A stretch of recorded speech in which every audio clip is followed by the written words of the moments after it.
profite de votre présence sur notre plateau, Président, pour vous demander votre sentiment sur l'évolution dont on vient de parler il y a une petite demi-heure avec Thierry Bénard dans le dossier de cette centrale d'enfouissement de déchets automobiles qui est en train de se construire dans l'Orne. Mais il semblerait qu'avec cette commission d'enquête qui a été commandée par Delphine Batho, la nouvelle ministre de l'écologie, les opposants à ce projet, dont vous faites partie bien sûr, reprennent une petite bouffée d'espoir ? Oui, j'espère que la raison l'emportera. Ça me paraît invraisemblable.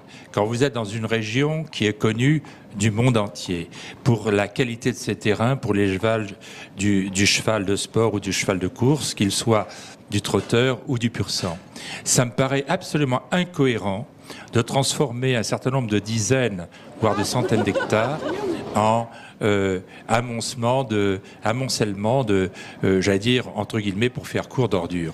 Ça me paraît vraiment invraisemblable. Vous savez que la Normandie, ça a toujours été une région excessivement peuplée par rapport à d'autres régions françaises. Elle l'est toujours. Moi, je vois des constructions qui se font partout.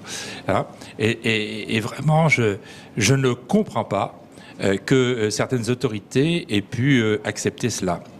Alors, je sais que c'est très difficile. Maintenant, j'espère que le gouvernement trouvera les solutions pour faire en sorte que cette région du Pin reste indemne de cette souillure et qu'on puisse, pour les générations suivantes, dire que c'est vraiment le creuset du cheval. Merci Président de nous avoir rendu une petite visite sur le plateau d'un soir aux courses. Merci à vous et bonne fin d'estival. Il reste encore 3 courses à courir dans cet estival 2012. Merci à vous. Merci, à très bientôt. On va regarder